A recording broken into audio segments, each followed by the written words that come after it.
Well, hello, Russell Shaw here with the John Maxwell team, and I'm here to bring to you today a new program called The Brain Revolution. I'm getting certified with Dr. Ahman and Dr. McClendon. They've been doing brain research for going on 30 or 40 years now, and they've scanned like several 100,000 brains, and they've learned things that we need to know in order to take back our lives. And as Dr. McClendon says, these are some things that you can do right now that's going to help you move further, and it's going to help you move there faster. And oh my gosh, I was so excited whenever I was like, really, that can't be true. But we learn a lot of things about how to turn some neurons on, how to change things, how to do some things that help us to move in that further, faster type things. But, we need to realize that we're not always connected as well as we would like to be to our brain. There's things that we do, right, that we don't like. It's called ants, right? That's automatic negative thoughts. These are some things that happen. And so what's caused this? And part of it's the isolation that we've been through. Part of it's the idea of homeschooling. Man, I heard some real horror stories from some parents that are trying to homeschool. Some are doing better than others. But, trying to homeschool and keep a job and keep the kids going. And maybe you've been locked up with people that you just, for too long.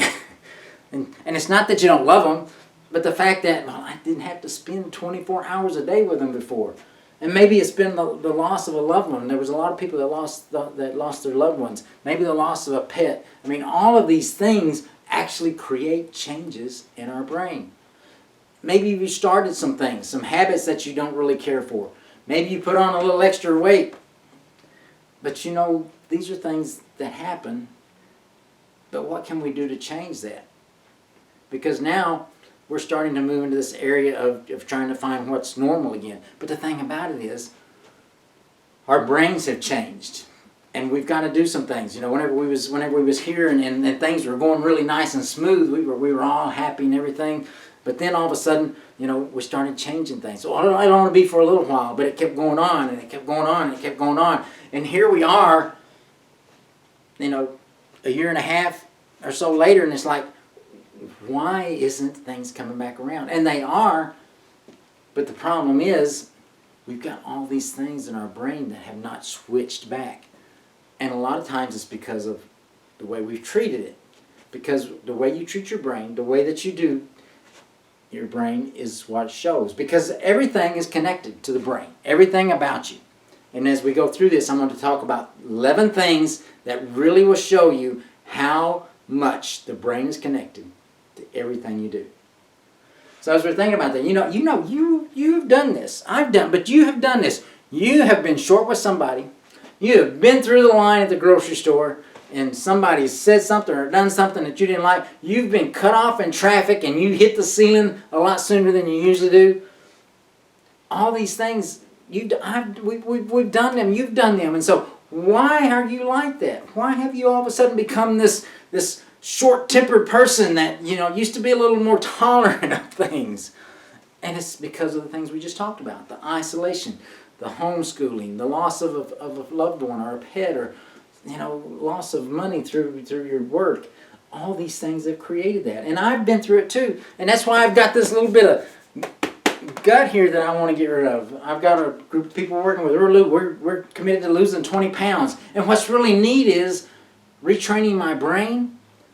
I found out it's a lot easier than it was the last time I done it. I'm also finding out that I know whenever I get finished, because I am retraining my brain, I am creating new areas of my brain and praising myself for the things that I'm going to be able to maintain keeping the weight off. That is the word. That's the thing that bugged me the most. And I can go through how you can change your mind, change your brain, so that you can, once you finish losing the weight, you can continue on in a place where you will lose the weight or keep the weight off.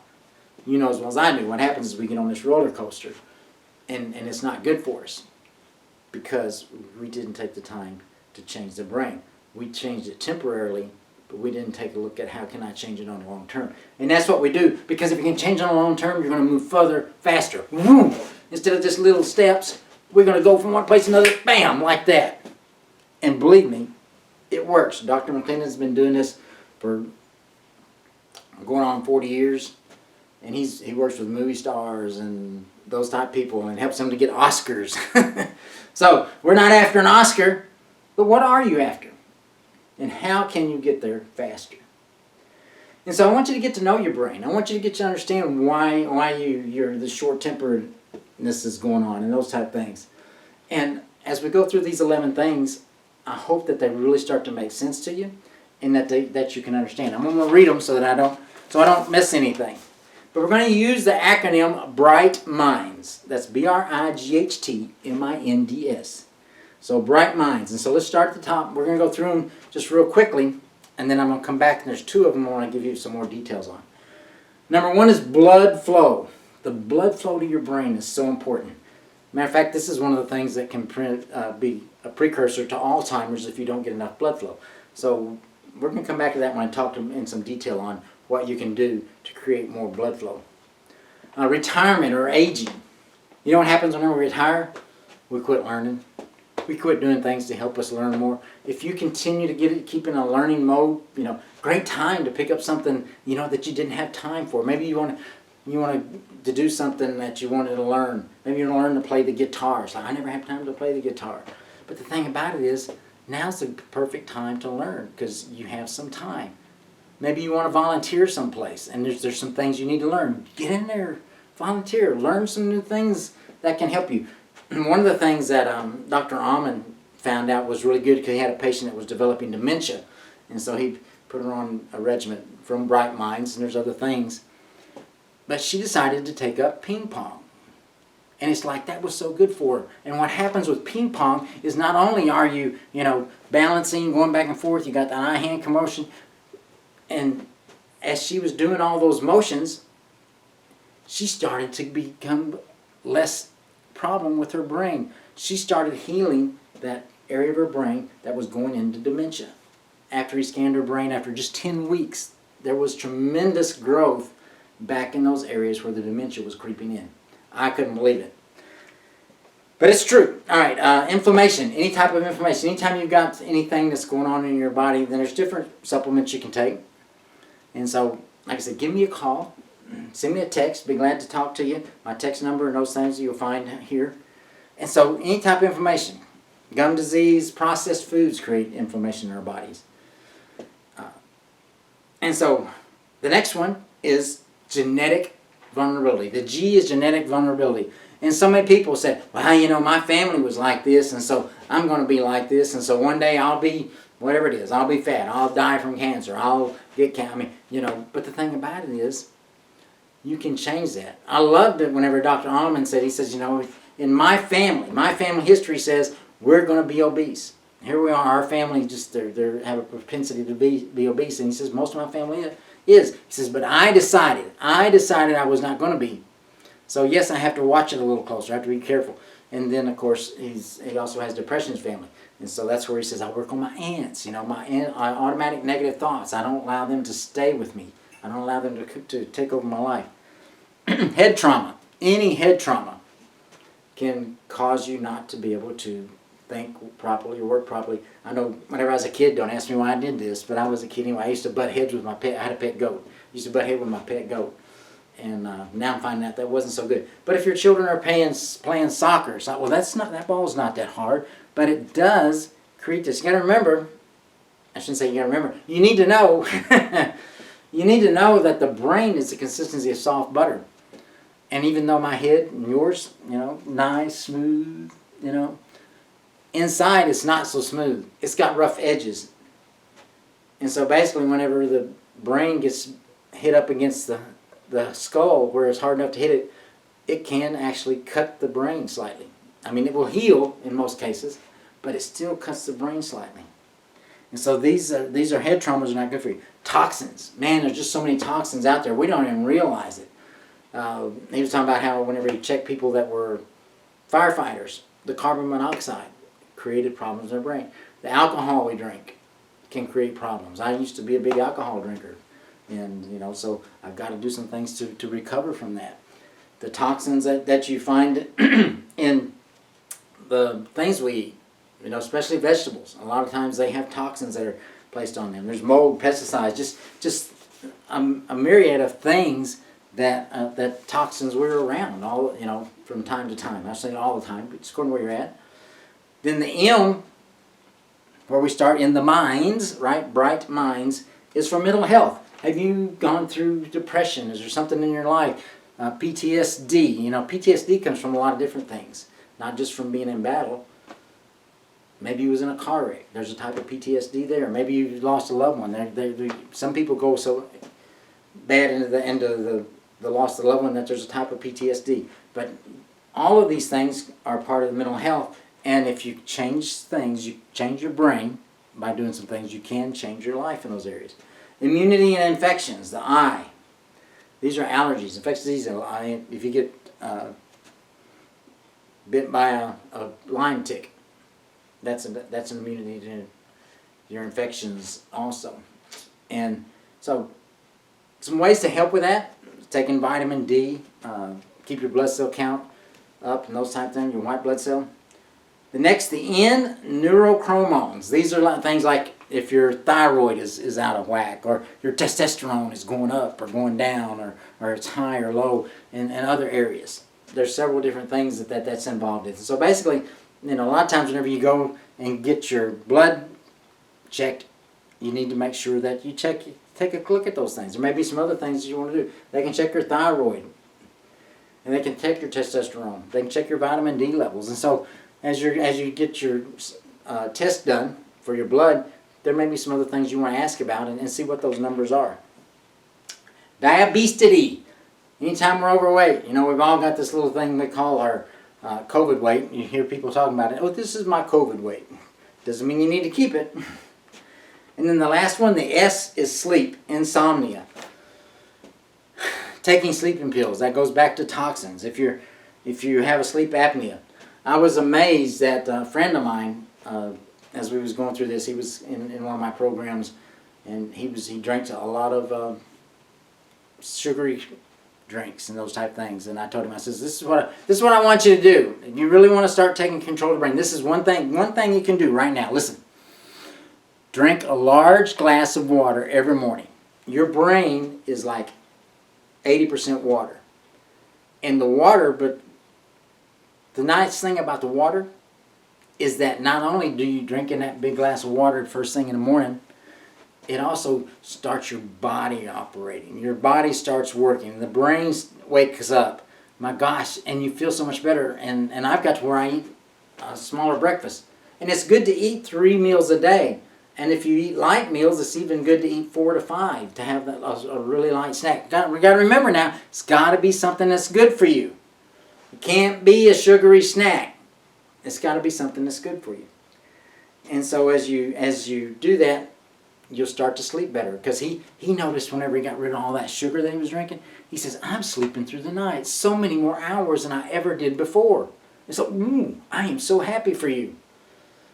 And I've noticed that since I've been drinking more, I'm sleeping more through the night. And so they say when you get older, you wake up and it's like, but I refuse to allow these things that they say are a norm to be part of my life. I'm just not the normal guy. But anyway, so let's talk about 2 of these. Let's talk about number 1. Let's talk about blood flow. So what you want to do is you want to reduce your caffeine. Okay, I have reduced mine. I have one cup of coffee a day now. If you smoke, it'd be good if you got rid of the nicotine, because that also does that. Do you have hypertension? Do you know what your blood pressure is? Is it normal? How about, do you understand the idea of a sedentary lifestyle is creating less blood flow to your brain? Because exercise, you need to exercise every day of some type. It doesn't have to be, really something strenuous, but every now and then, listen to me, every now and then you need to do something that's really strenuous, because here's another thing that's really good for blood flow. I know this sounds crazy, but it's good for it. Is sweating. Working up a sweat is also good for your blood flow. It's like, who knew? But anyway, those are some things that you can do. So, make sure you're getting the nutritions that you need. You're taking and cleaning yourself out. Because sleeping brings nutrients to the brain, and it removes the toxins. So we need to make sure that we sleep well and that we have good blood flow. because those, the combination of those two help to clean the brain out. And then I want to talk to you about diabetes. One of the things I didn't know, you see this, I'm not pushing this out, okay? You think, well, he's pushing it out. No, this is the real me. I'm relaxed. See, nice breath out, man. That's about 20 pounds, and I know it doesn't look that bad, but I don't like it. I don't like it at all. This is just, but what happens is this abnormal fat, and this really kind of scared me, is a I need to read it so I don't get it wrong. It's a metabolically active and produces various hormones that can be harmful to us, with side effects that are along the lines of diabetes, elevated blood pressure, and high cholesterol. I'd like to get rid of my cholesterol. And the thing about this waist that I've developed, you know, I'm with a group now. We've all decided to lose 20 pounds, and I've lost 10, 11. It goes back and forth. I'm in that plateau. We hate the plateau. I'm in that plateau where I'm kind of stuck. But what's really bugging me about being stuck is that I lost a half an inch off my waist, and it's like it's stuck there. I'm at 39 and a half. It's like I want to lose a little more. And if you take and get the measurement on your waist, and then take and measure your height and divide that, you should come out to around 0.5. Right now, with mine like it is, it's 0.58, and I'm considered overweight. Just a borderline below obese. But the thing about it is, they say that the height to weight ratio, or height to waist ratio, didn't mean to say weight, waist, height to waist ratio is one of the most effective ways to determine if you're overweight. Now, what's your ratio be? It should be around 0.5. I mean, you can look it up online, and they even have calculators there, but it's really simple. And if you don't get the right number, just hit the 1 over on your calculator, and it'll change it to what it is that you want. But that waist to height ratio gives you an idea of what you need to have. So those are 2 of the 11 that I wanted to give you details on. But what I want you to remember, I want you to leave with this here. One is that you need to take care of your ants. Those automatic negative thoughts that you have when somebody cuts you off. And this is what I like to think about. We don't know what's going on in their day. We don't know what's happened to them. You know, here we are complaining about them doing something, but what's happened in their life? We have no idea. But I want to finish with the idea that you need to have brain envy. Do I have a beautiful brain? And if you'll go online and look up brain scans, there'll be a lot of different pictures there, and you can actually find a normal looking brain, and you can take a look at it and say, ooh, I want that. And believe me, we probably all have done some things, and if, according to the bright minds, if those are things that if you're doing some things you shouldn't there, your brain's not pretty like that. Just being honest with you. So I know mine's not. But have brain envy. Want that beautiful brain. When Dr. Ammons had his brain scanned, and then he had his mother's brain scanned, he said, oh my gosh, my mom has such a beautiful brain. He said, I wanted a brain like hers. She raised all these kids and all these things, and had a beautiful brain. The second thing I want you to remember is to avoid what hurts the brain. Those 11 things we talked about. What in those 11 things can you avoid? What can you change? And number 3, do things that help your brain. A lot of these are things you can start doing right now to start getting that brain you want. Change your brain, change your life. And what's going to happen when you change your life? You're going to move further faster. You're going to see things happen in your life more effectively. You're going to be able to think better. You're going to make decisions better. All these things happen because your brain is now firing in all areas. Because you're developing those areas that may have deteriorated. But you can get them back. And when your brain fires in all areas effectively, you make better decisions. And of course, you know when you make better decisions, what happens? You get better results. That's what I want for you. And I'll have videos coming out, but you're going to have to sign up. Send me your email address, and I'll send you the video for the other 9 items that are in the Bright Minds with more detail on them. So thank you for your time. I look forward to hearing from you.